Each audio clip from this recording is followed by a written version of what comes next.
In a sharp, tense tech office, a racist boss fires a black employee, leaving everyone in shock. The room is dead silent, everyone waiting for something to happen. Then, out of nowhere, a powerful mogul stands up, about to do something that could change everything. Comment where in the world you're watching from, and don't forget to subscribe. This next move is going to blow your mind. In a sleek, high-stakes tech office, the air is thick with tension as employees gather in the conference room. The sleek glass walls reflect their nervous expressions, while the hum of fluorescent lights adds to the oppressive atmosphere. At the head of the table sits Ronald Hayes, the company's arrogant, racist CEO. With a smirk plastered across his face, he scans the room as if savoring the moment, a predator about to pounce. He turns his gaze toward Marcus Johnson, a talented black developer who has fought tooth and nail to climb the corporate ladder. Marcus is confident, well-liked, and one of the best in the company. He's the kind of employee any company would bend over backward to keep. But none of that matters now. Not in this room, not under Ronald's ruthless control.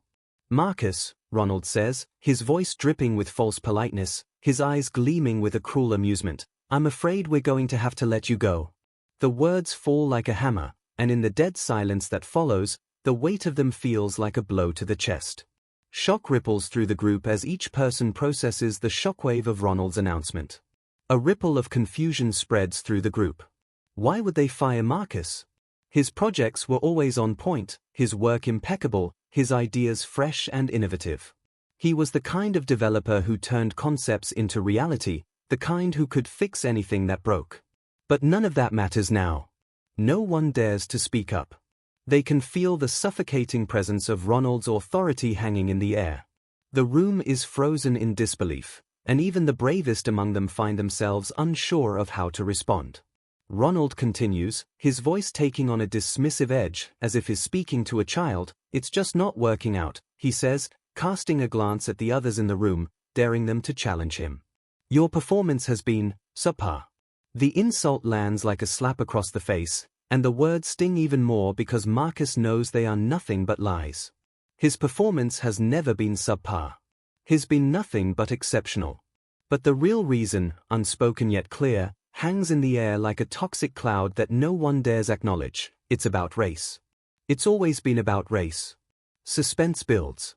The silence is so thick it's almost suffocating, each second stretching into eternity. Will anyone speak up?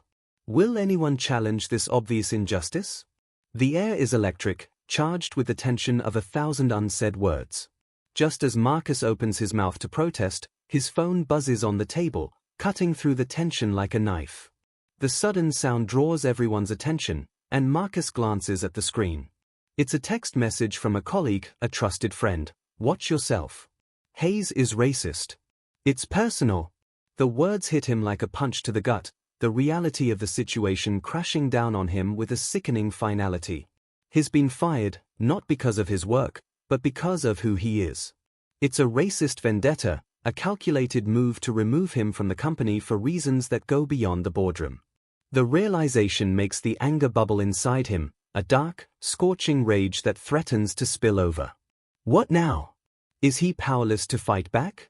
His mind races, 100 thoughts flashing through his head in a matter of seconds. But before Marcus can say anything, before he can even begin to voice the fury that's building inside him, Ronald dismisses him with a cold gesture, like he's dismissing a problem that's already solved. "Pack your things and go," Ronald orders, his tone final and imperious. "I'm done with this conversation." The room holds its breath.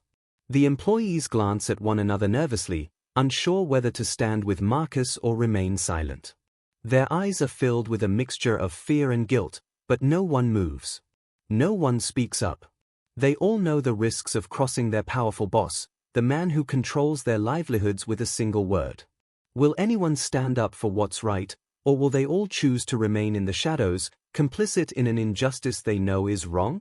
The tension in the room is palpable, as the reality of the situation becomes clear. This is more than just a firing. It's a battle for integrity, for fairness, and for the courage to do what's right in the face of power.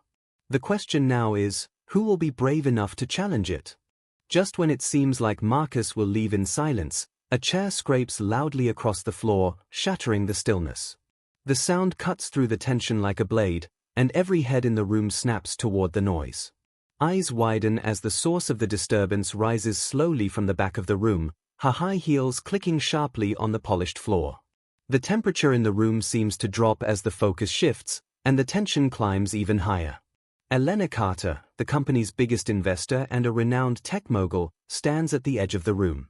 Elena is a legend in the industry, known for her cold, calculating business sense, her ability to spot opportunities that no one else sees. But beyond her ruthless exterior, she's fiercely protective of her employees, those who earn her loyalty. And she's not afraid to make waves, to take bold actions when necessary. She never speaks unless it's absolutely necessary, and yet, here she is, in the midst of this storm, stepping into a situation no one expected her to touch. No one expected her to get involved in this mess. No one even thought she'd be in the building today. Her presence alone sends a shockwave through the room. This is Elena Carter. If she's here, it's for a reason.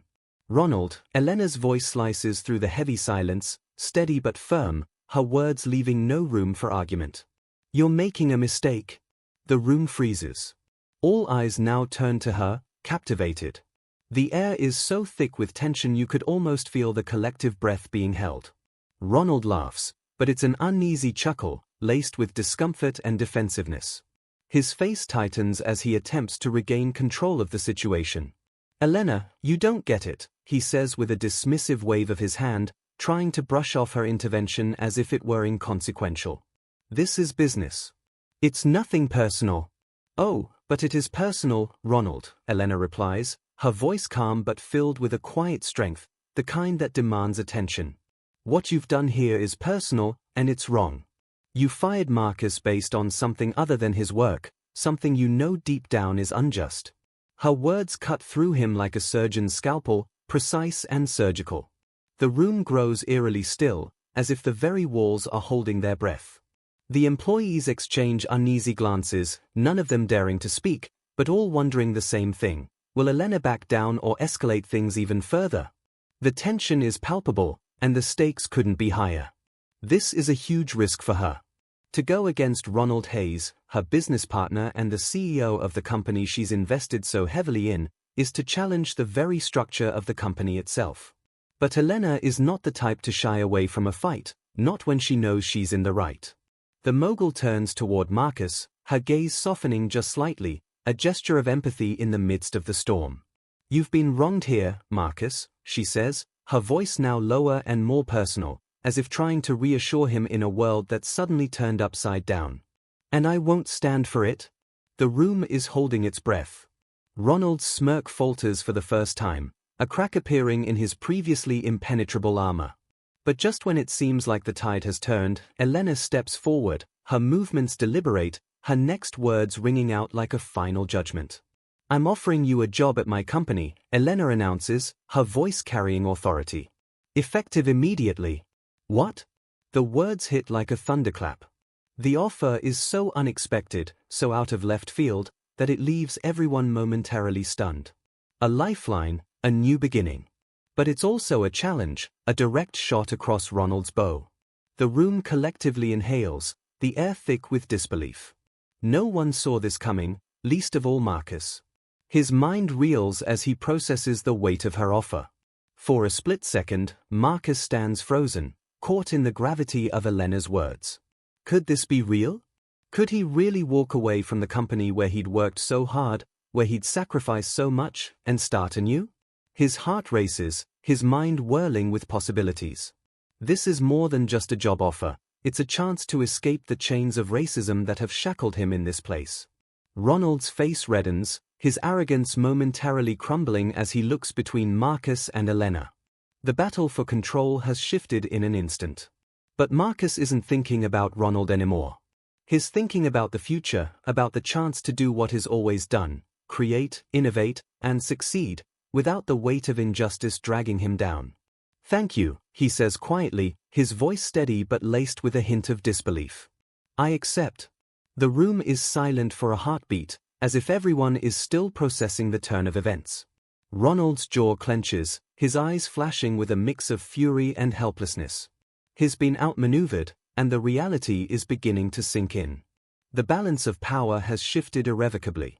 Elena's gaze never leaves Ronald's, and there's no mistaking the quiet confidence in her eyes. This is her game now. And it's only just begun. As the room buzzes with whispers, the atmosphere thick with shock, Ronald's face turns a deep crimson. His nostrils flare, and his hand tightens into a fist under the table, his knuckles white with the force of his grip. The power he's wielded so effortlessly just moments ago feels like it's slipping through his fingers, crumbling in real time. It's as if he's suddenly found himself standing on shaky ground, his empire of control shaking under the weight of a single, unanticipated act of defiance. "What are you doing, Elena?" Ronald snaps, his voice thick with fury, the veneer of professionalism stripped away. "You can't just steal my employees like this. This is my company." Elena's gaze never wavers from him, her expression as cold and implacable as ever. She stands like a mountain, unshaken by his words, her voice calm and unyielding. "It's not your company if it runs on hate and injustice, Ronald. I'm not interested in investing in that kind of place." Her words land with the finality of a gavel, and for the first time in this battle of egos, it's clear, Elena has won the moment. The employees are stunned, eyes darting between Elena and Ronald, the sharpness of the moment cutting through the heavy tension in the air. No one has ever stood up to Ronald in this way. The room, once silent and tense, now vibrates with a strange mix of fear and admiration. Elena is a titan, and she's not backing down. But the question lingers in the air, will others follow her lead? Or will they retreat into silence, returning to the comfort of their quiet compliance? Elena's attention shifts back to the room. Her eyes sweep across the employees, who now sit at the edge of their seats, waiting for her next move. "Anyone who feels the same as I do, feel free to come with us. You're not bound to this toxic environment." Her words hang in the air like an invitation and a challenge all at once. There's a pause, an exhale as the room processes what she's just said. And then, one by one, a few employees begin to rise from their seats. The sound of chairs scraping against the floor is a sharp, deliberate noise, punctuating their decision. As they stand, the weight of their actions feels monumental. It's not just a personal choice anymore, it's an act of rebellion, a declaration that they refuse to be complicit in a culture they know is wrong. Their footsteps echo through the room as they walk toward the door, the power dynamics shifting rapidly, irreversibly. Some of them exchange whispers, clearly uncertain about what comes next, but they seem to find strength in Elena's unwavering resolve. This is no longer just about a job or an office, it's about standing up against a system that has allowed corruption and hate to fester. The world they knew has just been upended, and there's no going back. Marcus, still processing Elena's offer, looks around the room. His mind is racing, but the calm in his chest is growing stronger. He knows what he has to do. He takes a breath, his voice steady but firm, cutting through the murmur of the room. "I'm in." The shock ripples through the room like a wave. Marcus, who just moments ago was at the mercy of Ronald's tyranny, has made his choice. And in doing so, he's ignited something deeper in the others. A spark of courage. A spark of rebellion. They've been waiting for someone to lead them, to show them that standing up for what's right isn't just an ideal, it's something that can be done. The shift has begun, and now it's a movement. With a final glance at Ronald, Elena leads Marcus toward the door. The room watches as they walk away, their steps purposeful. The remaining employees, those who have found the courage to follow Elena, join them, standing united as they head into an uncertain future, but one where they know they won't be silenced anymore. This isn't just about one man losing his job anymore. It's about testing a company's values, about exposing the rot at the core of a corporate empire. And it's about something far bigger, the moment when the powerful stand up for what's right. This is a turning point, a shift that will resonate far beyond these walls, and the echoes will be felt for a long time to come. Where are you watching from?